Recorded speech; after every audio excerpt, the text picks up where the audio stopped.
I'm Steve. This is my buddy Iggy. And welcome to the Deployed from Detroit School of Leadership and Madness. Tonight, we're going to talk about really old books.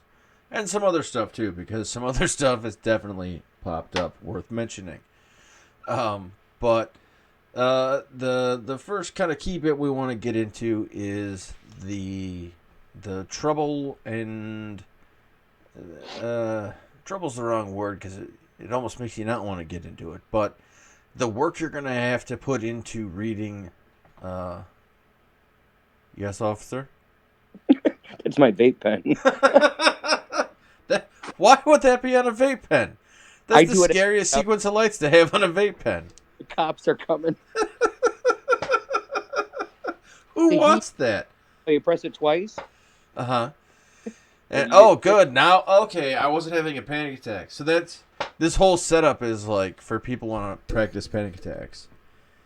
Is you can just like with this kit, you get this amount of high, and then when you press this button twice, it fucking flicks the lights at you. For a third time, we have an Uber driver come and knock on your door. it's automatically programmed to send a help distress. Open up. You're like, ah! Ah!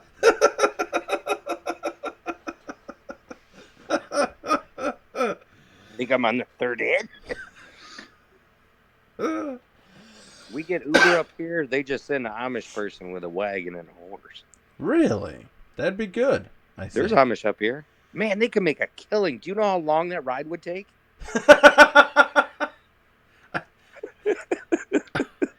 I think it's more like, I think with the Amish, you'd have to get them by the mile. You'd be like, I see what you're doing there, Jeb.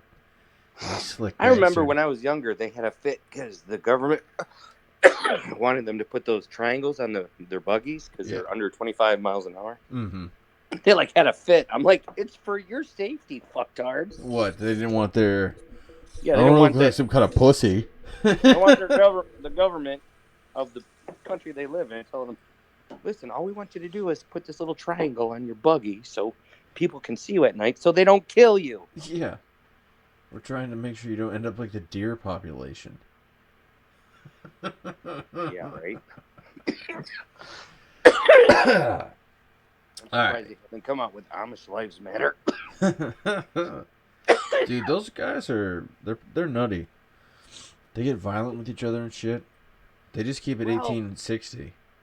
My dad was telling me on our way up north, we always passed Amish community, and these two brothers moved in together and they started farming. These two Amish brothers. Well, they said, well, let's get our stuff done really quick so we can go help the other farms because that's what they do. Everybody helps each other. Mm. They got punished for making the rest of the flock or whatever look bad because their harvest wasn't brought in. They're like, well, we were going to go help somebody else. That's why we got this done quick. And they're like, nope. So they made them help other people. And then like the next year they gave them a plow with only one blade on it instead of like 2 or 3. They're Really? like, you're not going to go this fast this year. I'm like, that's messed up. So they hobble productivity? Right? Well, the church runs everything. The church is the government, so. Yeah. Creepy.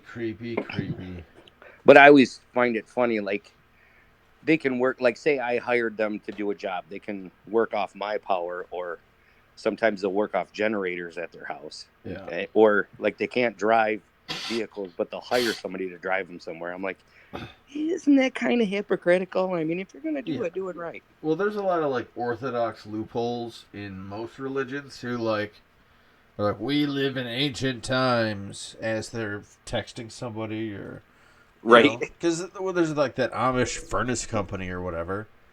So somebody with a beard is touching somebody with a light switch. If you guys are running a multi-million-dollar company. So Yeah.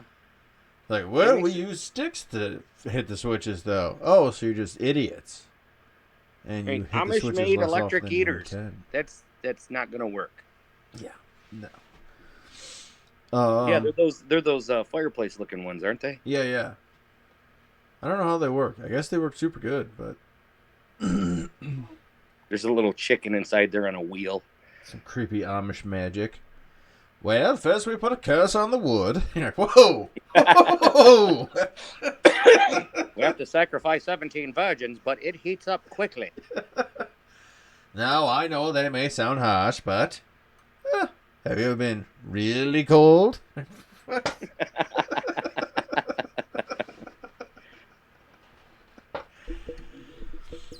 Don't worry, you won't miss your first son. You'll have many more. That's the great thing. You can make more. But you have to make them wear a potato sack and some napkin on their head. I shouldn't be making fun. I don't know. Maybe a better way to live. They're not going to find out. Can you imagine the Amish blocking us on YouTube? Oh, fuck. There goes that segment. Yeah, we get hate mail from the Amish. They're already pacifists, so we've got them covered. They're not going to piss anybody off. Yeah. If they get out of control, we're like, what, dude? Huh? We I got PTSD and I'm all hopped up a Mountain Dew. I'll come at you like a fire monkey. fist fight their horses. They're like, we don't know what's happening. Like, us neither. Technology equals drugs. Must kill enemy. Of course, if we're high, we'll be like, dude, take what you want, man. I'm not moving from this couch. Right? Hey. Oh, I told somebody on that Veterans Helping Veterans, because sometimes I like stirring the pot, and he was like, they're going to take away our guns if we get PTSD and, this and that. And I'm like, if you smoke pot, you realize you don't need a gun. Yeah. And everybody, that flipped people out. Right. And I'm like, you don't. I mean, I'm not some liberal whatever. I'm just saying. Yeah. You don't need it. And eventually, like, it comes. You smarten up is my thought, because I think we've all kind of come to this point where you're like, you know what? I'm probably not the guy to have the gun in this situation. Right. Well, like, I had the CPL for a while, and it was kind of cool. It was weird going into banks with a gun, but there's so many rules and so many ways you can get sued and so many ways you can go to jail. It's just like, fuck this. It's not worth it. I couldn't imagine, like, how do you go into a bank with a gun and you're like, so I only need to get about 400, but I could potentially get about $1 million. Right. However, how lucky am I feeling today? Sir, this is just a credit union. Ah! We only have like $10 in the register. Nobody uses cash. Ah, fuck. Make me up a credit card and put $1 million on it. Give me all your Bitcoin. And they're like, how? Yeah. Good It's question. not run by us. Can you put it in a jar? No. That's my goal. I like metal detecting. And that's my goal, is like to go down south where they fought these wars and things like that. And like a lot of people buried money in jars below trees, at the base of the tree. Yeah, Man, I'd love to find one just once. They also buried dudes. Well, maybe their fillings will go up. No, back then they wouldn't have had fillings. They'd just take it out. Yeah, they might have gold teeth. And if they die with their uniform on, then I'll find them. And then buttons and stuff. We can give them a proper burial, but yeah, there's still plenty of remains out there, which is horrifying. Well, I don't want to dig any up. That's for sure. Yeah. So, anyway, your books. What were you talking about? Heavy topics. Ding, ding, ding, ding, ding. Yeah, you got the two guys with the attention deficit disorder. Be like, let's talk about books. Look, it's a fucking pony. That we're about to just dive into Willy Wonka's tunnel. Yeah, I wouldn't want to dig up a guy.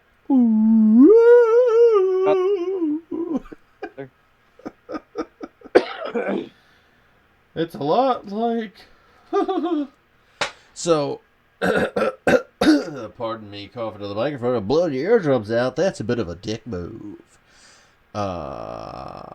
Old books, ancient texts. That's the kind of the pivot of the point. But get to a point. God damn it, kid. Like the old Hardy Boys books, the Nancy Drew books, or like even before older, that? way older.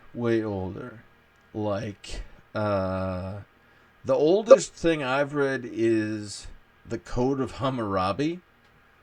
Oh, wait, who hasn't? Right. I mean, it's a page turner. It predates pages, so it's a obelisk turner. Well, you got to turn around the obelisk to actually read the goddamn thing. But or you do what people do with the headstones. You take that charcoal and a piece of paper and take a rubbing, and you're like, oh shit, dude. I wonder, because they do this as a tourist thing. In those literate cultures where they had these big things, I mean, it's a lot to just guess right off the bat, but in all these cultures where they have clearly dug out shit, if you just visited a town, like, they would just probably sell prints of the shit inside. Like, I guarantee those temples had fucking gift shops, and there's probably a monk whose job all day was just like, there you go. There you go. Order your tablet. Be done before you leave tonight. Right. He's like, my fucking shoulder. Now I want to find an archaeologist. If there's any archaeologists out there, out of the one person watching, if you're an archaeologist, let me know what their shoulders were like in these temples. If there's any employees who had fucked up shoulders from constantly doing drawings of stuff like that. Yeah. Well, I'm sure they had graphite, or they would have had to have some kind of thing to. They were smart fellers. I mean, they did make pyramids, so. Yeah. You know. And then speaking of ancient texts and pyramids and all that, some of the trouble I want to get into that people need to consider when they get into reading these ancient texts is it's very likely you don't know what you're reading. Because these people, although they were just as bright as us and just as smart as us, their vocabulary was a little bit more limited in certain scopes, or they had different ways of using vocabulary, or this, that, and the other.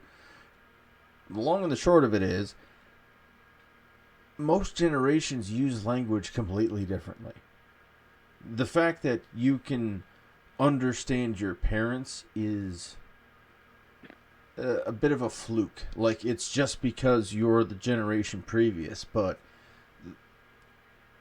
the more you start to realize when you have conversations with people, and you can find this in your own life nowadays, is you might find yourself getting tripped up with somebody and they're getting upset about a word you're using, or they're not understanding a component of what you're trying to get across, or whatever.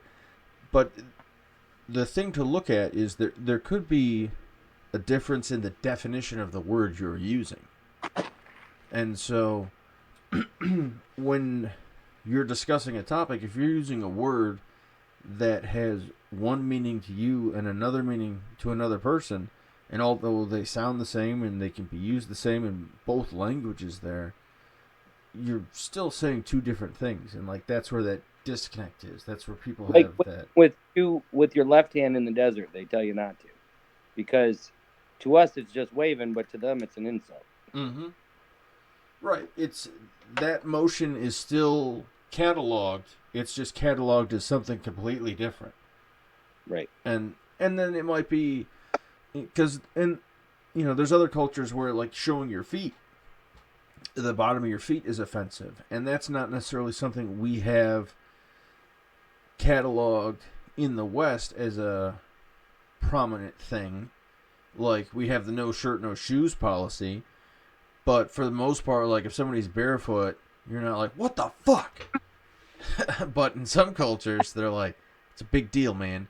And then even in barefoot cultures, if you show the bottoms of, like, not just like the feet, but just, it's really fucking bizarre to watch how they accommodate one another, not to be disrespectful by showing the bottom of the part of them that is dirtiest the most. And so even though they're barefoot and, your whole foot gets dirty after a while, they're still making a sort of a concerted effort to keep that part of themselves. It's just sort of amazing to see all the other stuff that trickles out of, these differences in how we use our bodies and our minds to get ideas across. Where it can start off as just this one little thing here where, hey, it's rude to show your feet, to where all of a sudden you have a population who gets jacked up ankles at a certain age.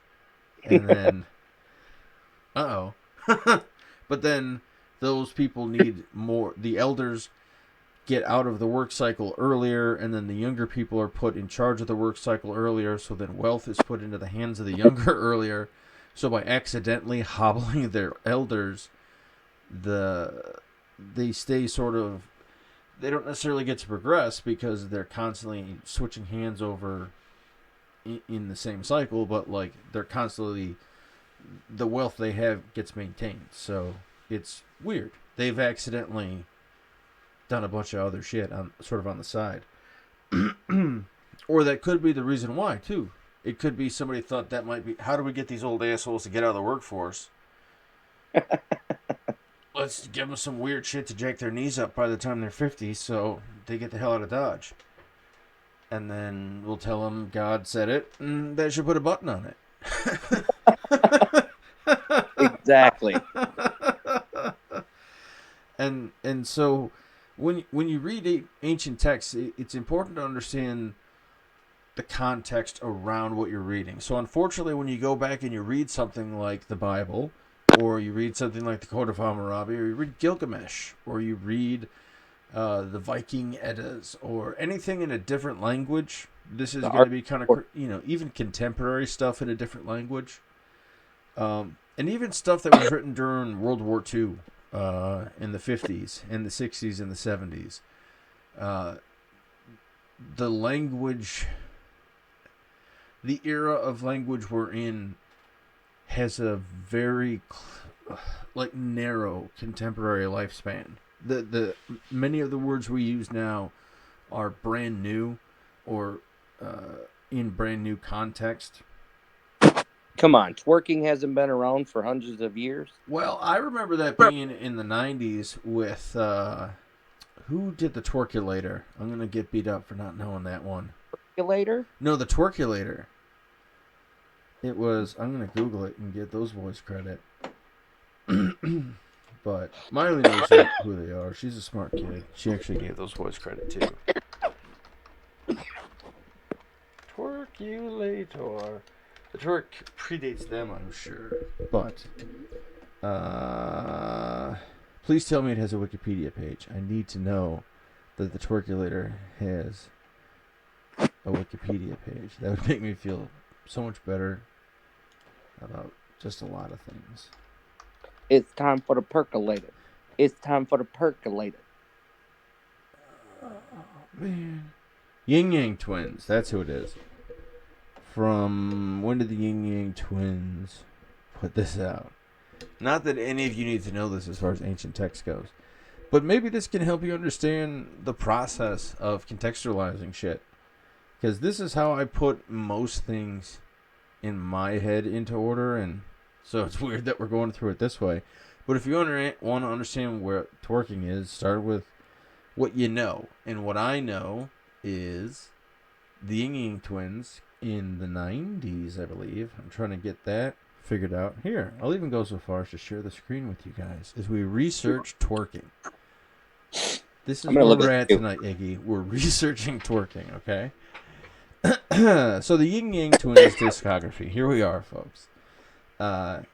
This is the discography of the American rap duo, the Yin Yang Twins. God damn, I'm enjoying this episode so much right now. Where'd you go, buddy? He'll be back. What? No, I'm here. Oh, okay, your screen. Oh, I see. I got you, buddy. What? It cut my thing off? Yeah. Thug Walkin' released April of 2000. Allie, Return of the Yin Yang Twins was 2002. Me and My Brother, 2003. USA, United States of Atlanta, 2005. See, I knew I liked because they're Atlantic group. So their albums from 2000 to 2009. Interesting. When is the percolator song? I'm trying to find it. Oh, Whistle While You Twerk was That's funny. Yeah, that is a great song from 2000. And then they just had a bunch of songs that were great, and then that came up too. So Jesus. So at least by 2000 it was already in popular circulation. And well established. And if they had their first Universal album in 2000, that means they were probably grinding for a few years before. So let's go to the Yin Yang Twins, yeah. And that's right. They are they debuted in right on Universal, no shit, in 2000. Collaborating with Britney Spears. Hey now. Guys. These guys are heroes. That song Toxic. I like that. This show's going well. I enjoy this. So now what? See, we're researching twerk. I'm trying to avoid just googling twerk, but and see, okay, now they're spelling it with the U, which may be important for some people. Maybe you spelled it with an E or an I if you're being super exotic. But these fellas spell it with a U. So let's just straight up Google twerk while we're here.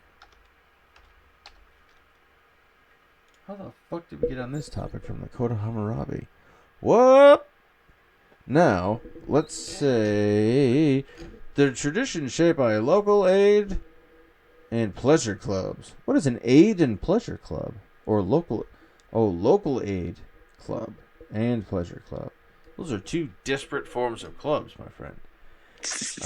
Well, I mean, fucking A. If your local aid club can be pleasurable, fucking go for it, I guess. That's, I think, something we aspire for. Maybe not to this degree. A historical situating of sissy bounce music as performed by artists from the New Orleans African American community that led to a meteoric rise in popularity post-Hurricane Katrina in the 1990s. What an intense analysis of twerking. See, and they're spelling it with an E. But dyslexic kid, Zoom, 1980s. So they're saying it started out of New Orleans in the 80s. I can see that. I'm a New Orleans regular, and I can see them inventing shit like that. Yeah, and so it's been around for ages and ages and ages, and it was hidden, and it was part of communities. The underground twerking society. Dude, I guarantee there's a club. If it was started in New Orleans, they have a club for it, because New Orleans has crazy clubs and societies and, like, skull and bones type organizations for everything. You're like, what the fuck is this? We like to talk about how Jedis are cool. Yeah, dude, they have voodoo cults on sci-fi. Yeah. Like, okay, I like you. Hey, I watched the originals. I know what goes on there. Yeah, I go once a year, and I doubt I have any clue as to, like, half of it. I don't like the fancy parts of town, so I like to, like, deep dive and, like, walk and, like, hang out with people and do local, as local as I can, because the touristy stuff, like, I hate them too. That's why I'm in this town, to get away from those dipshits. You know what? That reminds me that we went to Tombstone when we were in Arizona. You know, no film about Tombstone has ever been filmed there, and it's all gimmicky bullshit. Yeah, dude. Yeah, when I was there for the OJS, me and Dawn went down there, and it was disappointing, to say the least. Yeah. But we went to Bisbee after. Did you ever make it to Bisbee? No, I didn't get that far. That was cool. Yeah, I want to check it out. It sounds like a crazy place. We went during the day. I don't know what it's like at night, but it's all these little different kinds of shops, and like they have an old, like a Stetson shop. They repair all the old hats and have all the old stock. So if these hats are hundreds, if not thousands of dollars, but they got a nice coffee shop there, and you would like a place. I forget what it's called, but they sell oddities. Yeah. And really cool stuff. I have to look up the name, but that was totally worth the trip, that place. From what I can tell, they seem like a bunch of godless hippies. It just but like seemed like old people walking ones. around the town. It's not that big. Yeah, it seems like or maybe they're not all the same type of person, but it's definitely the same symptom of person. Of just like, you know what? We're going to be over here. Yeah. And you're like, okay, all right. Well, yeah, coffee shops like, I guess it would be that place in New York where all the points meet. 5 Broadway? points? Broadway? Oh, like Times Square. Times Square. Yeah, the giant living commercial. Yeah, it buy things, da da da da da da da. Buy things. Kind of like that, how the streets go, because the coffee shop was right on the corner of this thing, and you could go right or left. But that's how the entirety of New York is now. I went to New York once, and it was whimsical, and I was like, ooh. And then the second time, it was taxing. And then the third time, it was just disgusting. I'm like, I'm not coming back. Well, this. the wife had our honeymoon at Niagara Falls because we're old, and That's where my grandma and grandpa had theirs. but it was pretty cool. But we went over to Buffalo to when we stayed on the Canadian side. Right. The American side is a bummer. Yeah, it's yeah. You're like oh. nice little falls that's nice to take pictures from, but the rest of it's just shit. It's like, what do you guys do here? We remember what having jobs is like. What? How is that an economy? Oh, it's not. We just stare at this monolithic Indian casino in guilt and spend all of our fucking disability checks there. It's all cyclical, really. I mean, good for the locals for getting back.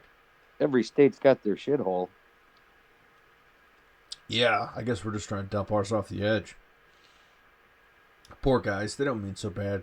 It's just a Detroit situation on their side. Well, you got Detroit messed up. Flint, the water thing's messed up. Saginaw. I don't know. There's nothing wrong with Saginaw. I'm sure. Traverse City, no, that's fine.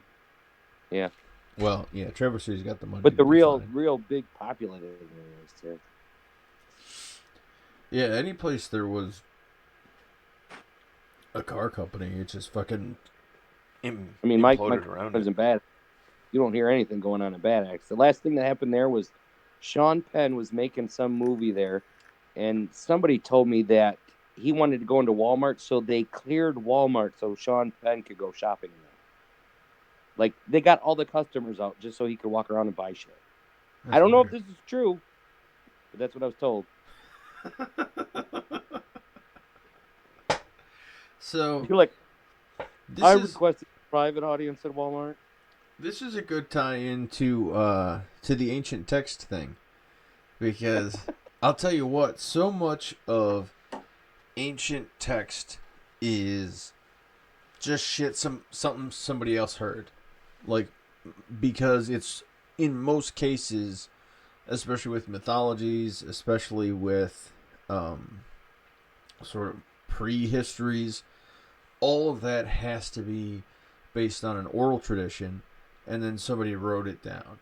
And then so the problem with not having an oral tradition is much more reliable in passing information down than a written tradition. And you wouldn't think, because body movements, expressions and all that. Yeah. Because just the same as, like, you send a text message and it can be freewheeling with the emotions. Same as a book. Like, we've discussed this a few times where I and this could be just me, but I think it's a few of us too, where you read Hemingway as a kid and you're like, oh man, war's going to be great. And then you read Hemingway as an adult and you're like, oh, he was warning me the whole time. Then it's a fuck, and that can happen with writing, but it certainly would have had a different impact had Ernie Hemingway had a podcast and he's like, okay guys, first, and then I'm like, oh fuck, let's not do that ever. Let's never go. Let's never ever. Holy smokes, guys. And it's not to say we're Hemingway, but we're trying to help with what Hemingway couldn't. But that's also going back to the ancient text business. You have these ancient writers doing their very best to try and get so much data that if you can just think about humans as computers for a quick second, just to help you make this make a little bit more sense. Your computer, my computer, is able to do all of this because I add these different inputs to it. So if this was just a voice podcast, I would have to be way more strict with my language. I couldn't go as far. I couldn't be as liberal with my tangents. Because there's just no cues to keep you in. But with body language and with positioning and seeing how someone tenses and releases and moves their hands and pushes and pulls and all this sort of additional hoopla that we do, that's additional data that adds to it. So you need it, that's what your cat's drooling. What was I? Data. So if you're writing, you're trying really, really hard to compress that data. So just like your computer tries to take stuff that's coming from a camera, and it's trying to take stuff from the internet feed, and it's trying to take things from the microphone, and the microphone's compressing things, and da-da-da-da-da, and it's trying to put it in one file location, and the whole thing is a matter of compression. And so the written language is a early form of data compression. If we want to get super... History. The Cliff Notes of history. Yeah. It's the best way. It's the earliest method we had of permanently storing information outside of ourselves. Previously to that, we would have this oral tradition. Now, the reason it split is not because one is better than the other. It's because... So we've said that the oral tradition is more precise because the mentor and disciple, or however you're calling these people, the one is ensuring that the other is successful, and one's reputation is on the line if the other is not successful. There's much more at stake in play, ensuring that the transmission of knowledge is successful, but it takes a much longer amount of time. And so that's the big sort of deficit as to why oral tradition is stepped away for written tradition. Because written tradition, you can teach someone to write relatively quickly, and because you're essentially just drawing, like the skill itself isn't that hard. So if you can teach someone the kind of code, and in a lot of cases, you didn't have to know how to read to write a book back in the day, in early times. Early folks, like calligraphers and stuff, they were just copying it. Some of them for sure knew how to read, and they were all of them working very hard to learn how to read the text if they hadn't yet. But the ones who were starting out had no clue. They're just, do, that's an 8-line, ba, dee. And so they have no real sort of connection to the text. Pull this, my thoughts. Finger?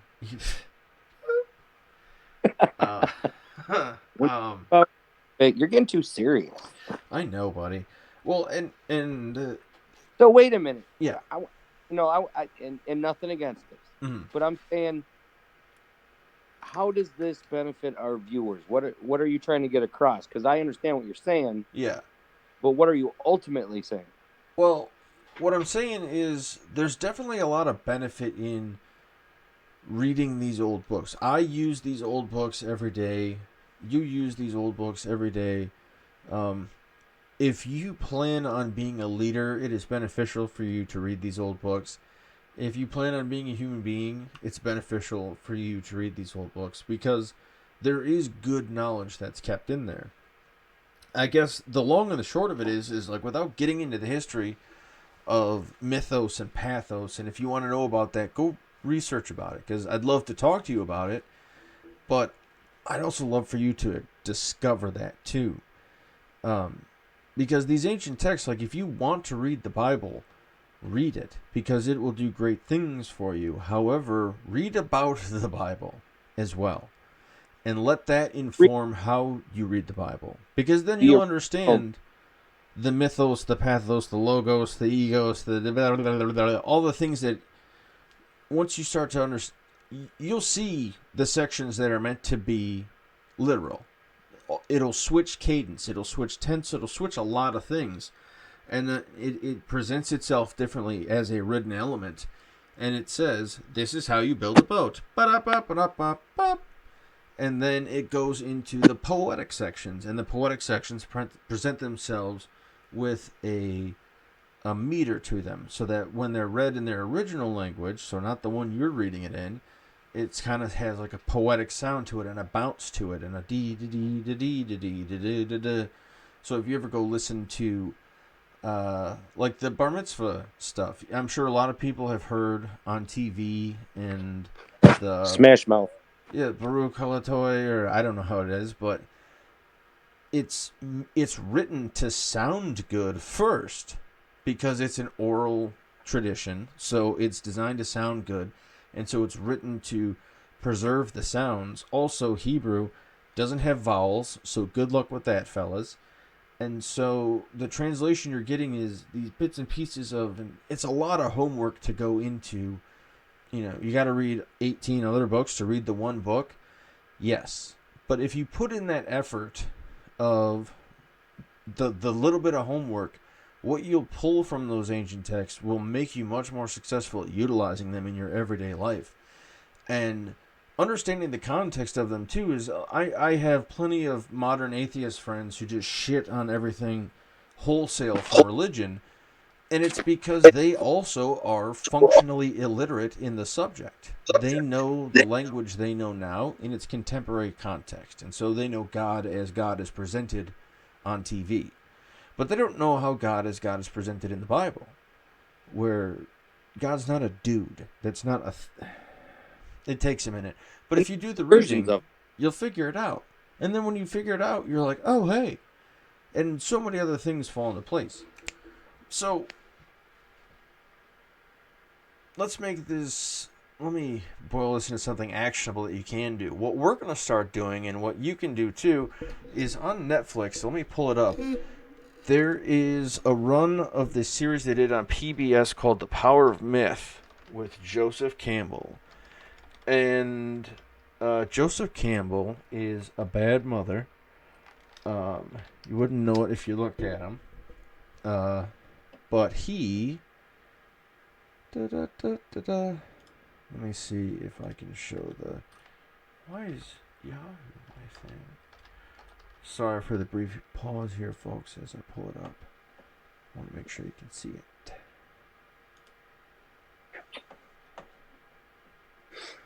Oakley Dokley. Okay. So this is the show that we're going to be watching and we're going to start covering. Because as we said, we're going to get into the Enchiridion, the manual by Epictetus. I want to cover Mahenzo Musashi's Book of the Five Rings. We want to show you how these ancient manuals and manuscripts and how modern manuals and manuscripts can be much more readily utilized for your own purposes.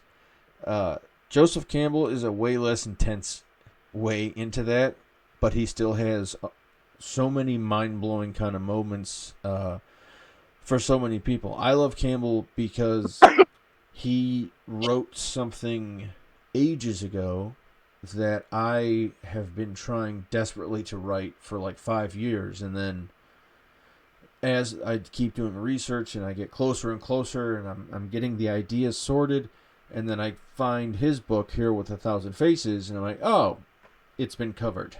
Awesome. Now I've got to go research something else. Cool. What is it, Black Matter?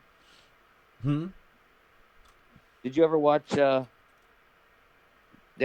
What was the show with the nerd guys? That's the dorks and the nerds. You know, honey, she's sleeping. What's that show with them dweebs in it? Sheldon Cooper and Big Bang Theory. Yeah, Big Bang Theory. Yeah, I've seen like 3 episodes. Oh, it's good. It hits too close to home. As a spaz, I'm like, hey man, I've worn those clothes. Like, I've worn turtlenecks at the wrong time, so I know what that's about. I've had one of those boys' haircuts. Is real. Before this situation happened, I also had turtleneck boys' haircut. So like, yeah, dude, I could have been down a dark path had I not been too dyslexic for math. No bottoms. I'm not sure about your problems, dude. I want bell bottoms now. I'll just get those boot cut jeans. That was the new bell bottoms. They sold them as boot cut. It's like nobody's wearing boots with them though. The bottom. Your mic keeps getting cut out. Am I cutting your mic out? No, I think it's me. Is that better? Yeah.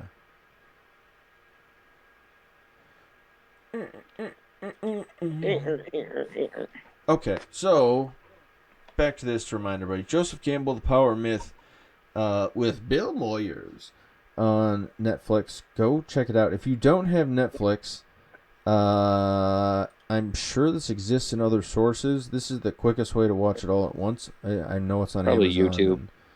Yeah, it's got to be on YouTube. You can find it there, I'm sure. Brain stop doing things. Zip, zip, zip, zip, zip. So the cool thing about Campbell is he came up with, in his terms, I think he would be more comfortable with saying he happened upon the concept of the monomyth, where he as a folklorist, he was very interested in all the different stories of other cultures and mythologies. And a regrettable sort of artifact of postmodernism is discounting mythology. A lot of people going, those fucking idiots thought there was a guy throwing lightning. No, they didn't think there was a guy throwing lightning. They just thought it'd be a rad book. You fucking jackass. And so Campbell actually gives these people the credit they deserve, and he helps you to understand common themes that get presented and common struggles that are presented. And once you understand the lattice work that human storytelling itself is frameworked on, then you'll understand the measure and the meter of a story. And then so any good story, any compelling story compels one for very specific reasons. And so once you understand that these compelling stories have compelling moments, and once you can categorize the compelling moments of these compelling stories, you can categorize the function and the purpose and it goes into great crazy lengths of detail. But what it's saying is that all these people are trying to tell you the same thing. All of these ancient folks had the same amount of information, but they only had the techniques they had at the time to record it. So just the same as we have the benefit right now of all these cameras and internet and this, that, and the other, they had however well established a language they had at the time. They had whatever methods of documenting it. They had whatever methods of preserving it. Hey brother, sorry, I got to cut you off. My phone's going to die, so you're going to have to solo the rest. All right, well, let me just close this one up. We'll just do a short one because I think what we can do is you get it enough. And if you're interested in the next bit, watching this is going to do a much better job. So one more time, I'll throw it over to, if you want to follow along with us on our next big show, we're going to talk about the Power Myth episode 1, and he talks about the hero's journey. And there's a lot of he's in the language, and there's a lot of stuff that may be, I was noticing that in, I was noticing that today in watching it. There's a lot of language that might bum people out today, and it's just a perfect example of like understanding the context of what these guys are saying. Like when they say man and he, they're talking about it in the academic sense, where man means creatures that utilize hands. That's where manual comes from. And I gotta stop you, brother. I gotta take off. Okay. All right, man. Love you. All right. I'm gonna cut it. See ya. Have fun. Later, everybody. All right. So, ooh, this is creepy. All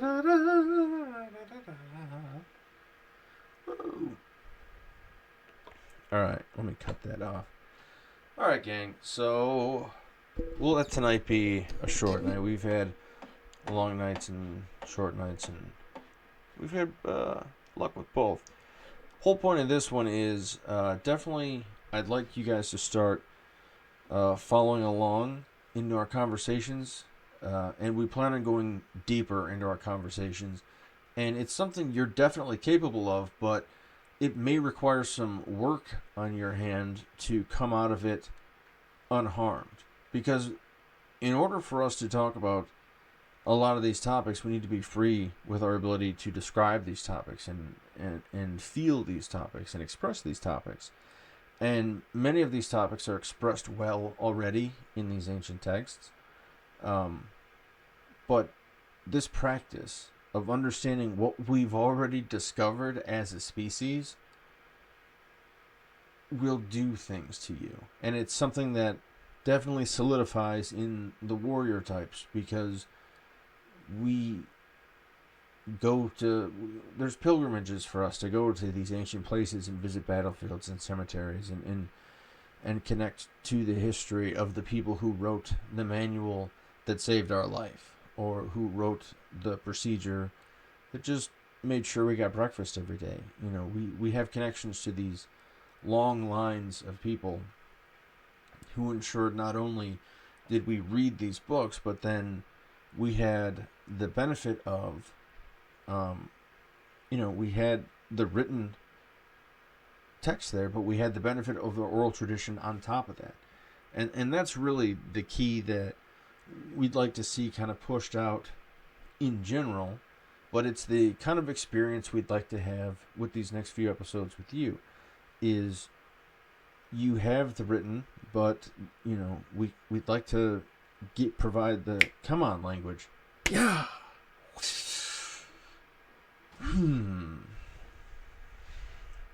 My brain is a goddamn dumpster fire sometimes.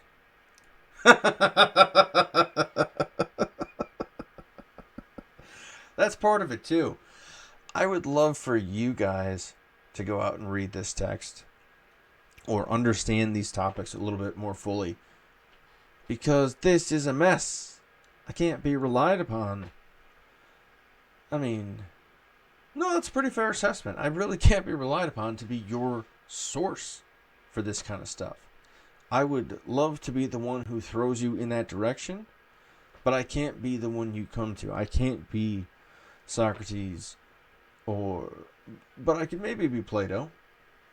Plato got famous for telling people about Socrates and then commenting on Socrates. So maybe that's my role, is rather than, I'm just another fucking Platonist. But you're smart enough, and this, developing this skill and developing this understanding of how language works will make you more powerful in whatever you're trying to get done. Just got bit by an ant. That sucks. I saw him earlier. I know it's him. Because it gives you access to these books. It gives you better access to these books. You may have read these things 100 times, but if you start off with somebody as sort of as accessible as Joseph Campbell, he devotes himself to being accessible in this topic, because he understands how complex it starts off, and he spends a lot of time trying to show how simple it kind of can end up becoming.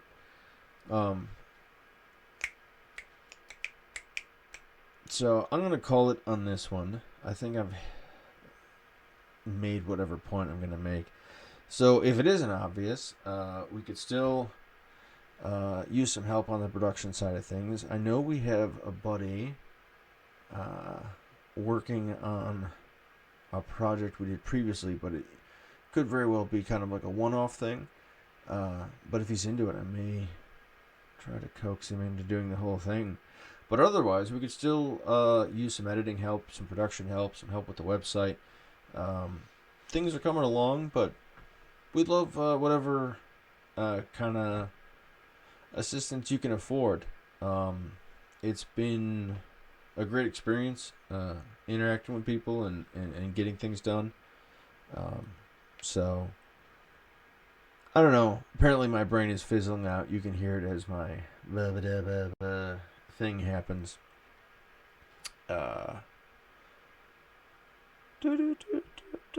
Right?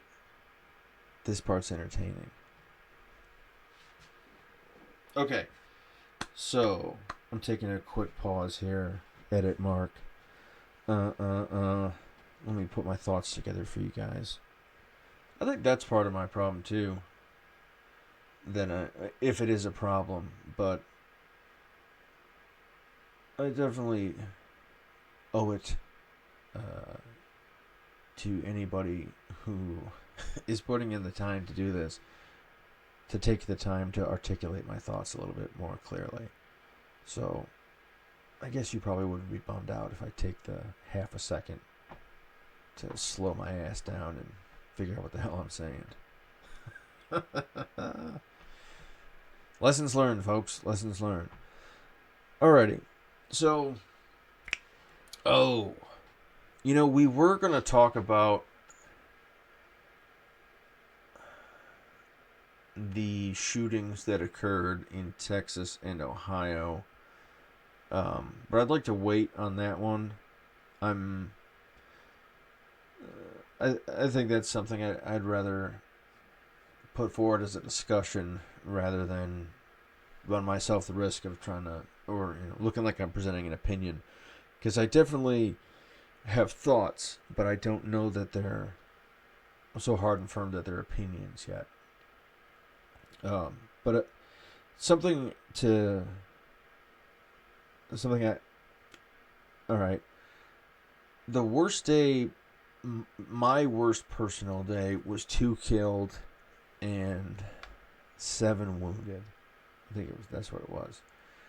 I don't know about Iggy or Paul. I think they maybe were in the 3, 4, 5 in a day. And then it was usually in windows.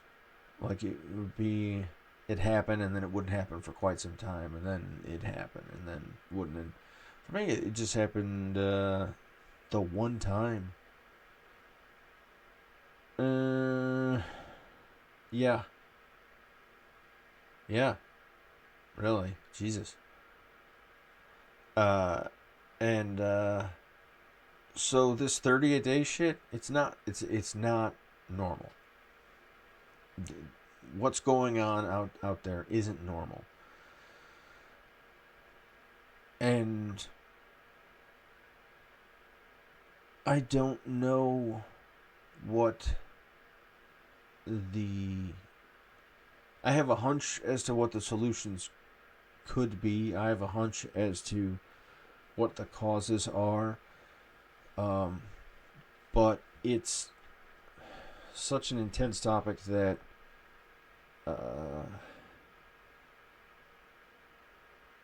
I need to be sure before I start presenting solutions. So at a minimum, I think discussing the topic would be better. But we should definitely be discussing it and letting people know that this isn't normal. That at no point should they be getting used to the idea of taking active shooter precautions to go shopping or taking active shooter precautions to... That isn't anything they should find acceptable in their lives.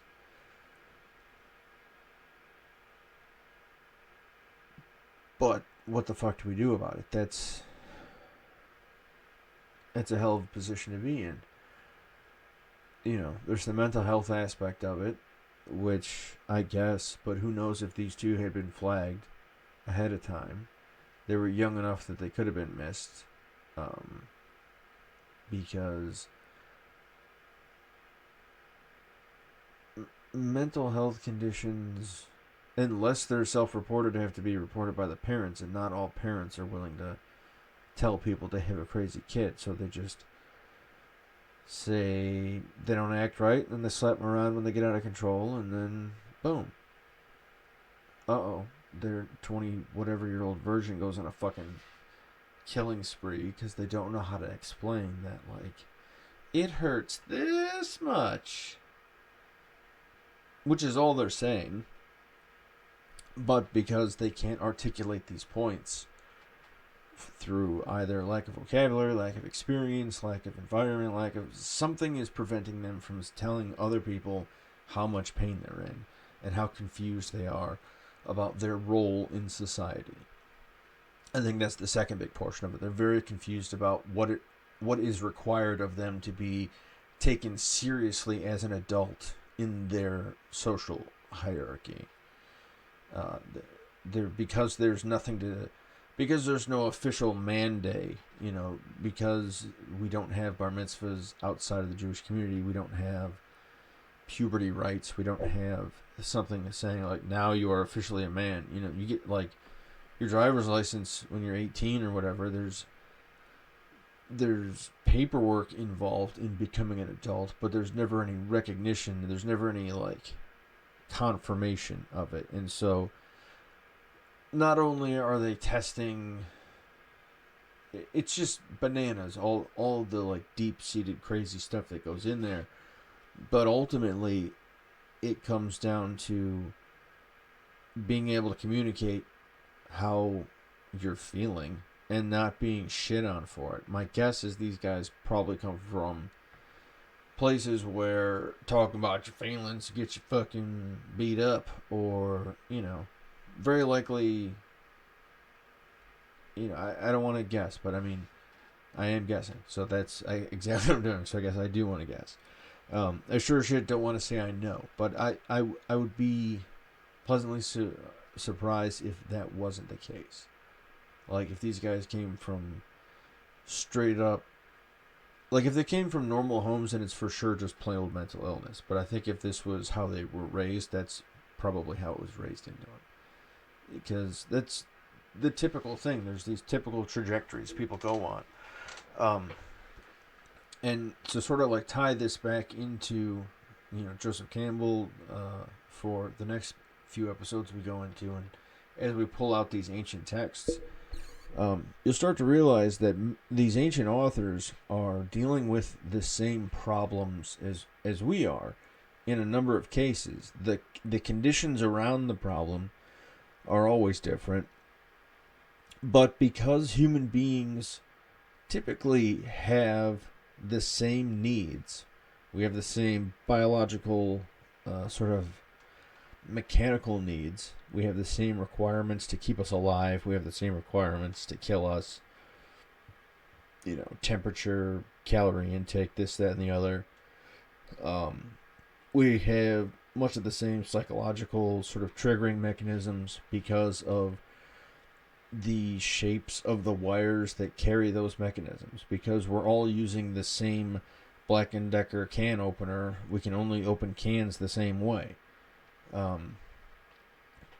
And so that becomes interesting, and blah, blah, blah, blah, blah, blah, blah.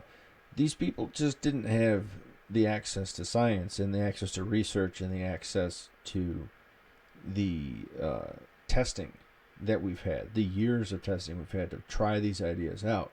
But what you'll find when you go through these ancient texts is some very eloquent articulation of some very complex ideas that, if you give these people the credit of understanding they're not just some ancient rubes, that they were just as smart, and probably smarter in some cases, than us. And they were trying really hard to make sure that this document lasted. Just the same as any writer does. And when they were carving it into the stone, just the same as any artist nitpicks. And especially if it's a government publication like the Code of Hammurabi, it's got to be, there's a committee involved, and somebody's got to approve something, and the artist has an idea, and then somebody's got to squash it because of the budget, and then somebody's like, well, maybe, and there's drafts involved, and all of the same procedures required to get things done are required to get things done. Just because it was done, a year ago versus 10,000 years ago, in the material sense looks different, but in the procedural sense is no different. And so, although these people are encountering different uses of these procedures, they're encountering, what are they? Let me close in on this site. they're because they can't 100% accurately describe the phenomenon. The most they can do is try to incite the feeling of understanding the phenomenon. And that takes a minute to understand. It really takes a second to play with that idea, is that they're reading it not so that when you have finished this statement you know more about the thing. They have written it in a way so that when you finish this statement you feel more about a thing, which is before the sort of academic division between fiction and fact. Those things really weren't necessarily paid attention to as until you had a bunch of different languages in the mix and time to like realize like, oh, hang on a sec, this guy thinks this arc thing actually happened, we need to address this. And then we came into like the fact and fiction bit, because there are people who read the Bible and think it's a literal text, and I'm sorry, I'm not trying to be offensive, but the Bible itself is clear if you understand the language they wrote it in. If you go and put the effort in to read the language that they intended for you to read, they tell you themselves exactly what's going on. And it's not conspiracy that it's hidden, it's just time. It's just it ran out of practice because too many people relied on go read for yourself. And we thought, and we didn't have the benefit of the doubt to understand that go read it for yourself is not the same thing as here, let me sit down and teach you. And we didn't understand the critical difference between the two and the critical errors that pop up. So the first thing to do, just keep in mind when you're reading these ancient texts, is don't believe that they believed this. Understand that they are either trying to tell you something, make you feel something, it's a persuasive process, communication, in a lot of ways, because we have to unseat a part of memory and sort of put a thing in. And so, you remember how that is? Yeah, well, it's actually like this now. Okay. And you have to like run the course of the thought through it, and then, all right, so it's blue. All right, it's that now. And it's the way things kind of run themselves. And let me close in on this thought here. Edit mark. Boo, boo, boo. Let me pull up the chat, see if you guys are yelling at me. No. Hey. So, what is the point I'm trying to articulate before I close this up and send it off to the presses, yo?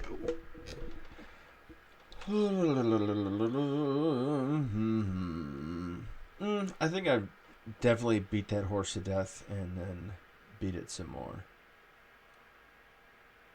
Yeah. So check out the Power of Myth with Joseph Campbell on Netflix. I'm sure you can find it on Amazon and YouTube and other places.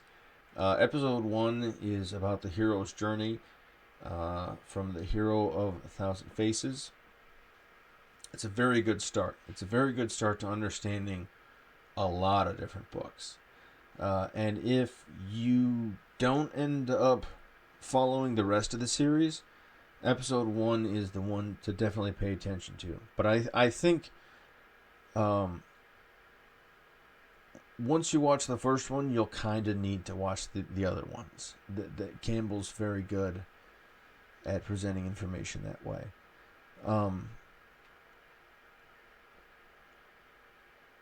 Yeah.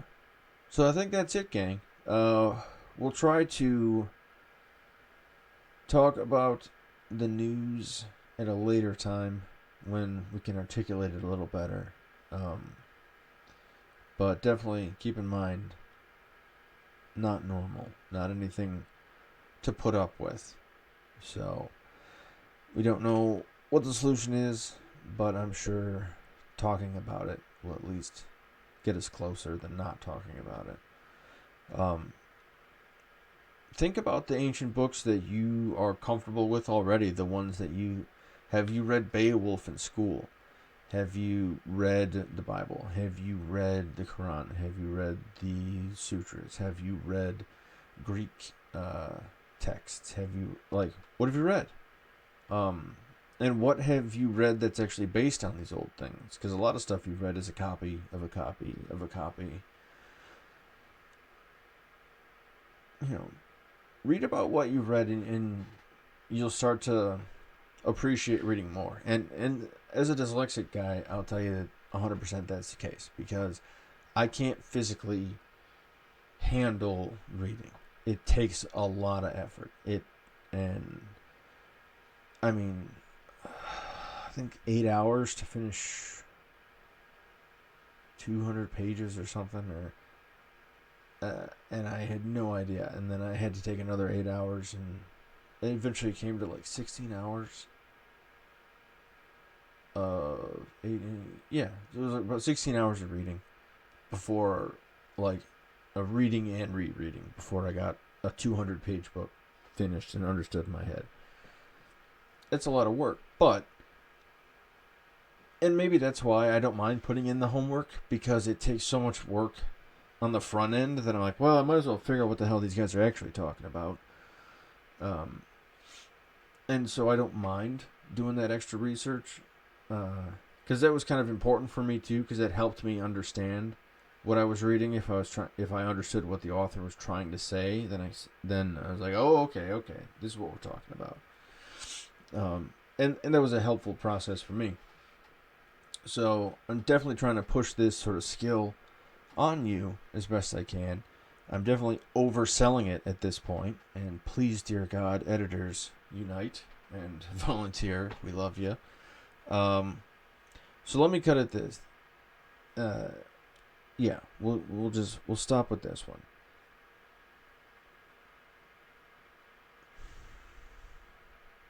You probably don't know how to read. And that's unfortunate. You probably understand how reading works. You probably know how to get reading done. But without the context and the intent and understanding how writing is accomplished and why people wrote and why people created these documents, then you really aren't understanding what you're reading to the fullest of its capability. And so, rather than taking all this data and watching it on a video, which is the way it's sort of intended, it would be sort of the same as just looking at the thumbnail. If you just look at the video's thumbnail, you're only going to get as much information as you're going to get. And that's how much YouTube kind of works. People go, no. And they make decisions based on slivers of this much larger piece, but they make fully functioning, well-formed decisions, and boop, and they're off. So this will just help you make better decisions. You know, the more informed you are about these things. And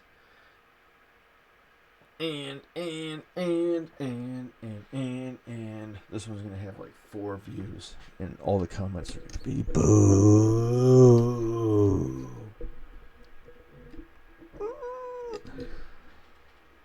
Just kidding, folks. I'm trying to take some tips from when we had Adam on. He was kind of freewheeling with, "Hey guys, you mind if we just make a cut here?" And I was like, "All right." It's always interesting how other kids ride your bike. You're like, no shit. All right, that's an idea. So I kind of don't mind pausing and stopping and especially because these are all gonna get edited up anyway. So I do appreciate you watching, like, I really do. Everybody who tunes in, and especially hanging out live, like, you definitely could be doing better things with your time. But you're helping us grow. You're helping us get this thing figured out. And that definitely helps us understand that we've got a good mission ahead of us and a good job and all that good shit. So, alright, gang. We love the fuck out of you. Make sure you go do some Warrior stuff, because there's no reason not to, okay? Go check out Power Myth on Netflix and catch up with us. I'm going to push for next Sunday. But if it doesn't happen, it could be on a Monday. But anyway, see you soon. This has been Deployed for Detroit School of Leadership and Madness. I've been Steve. We love the fuck out of you. There's my buttons. Ready? Ah!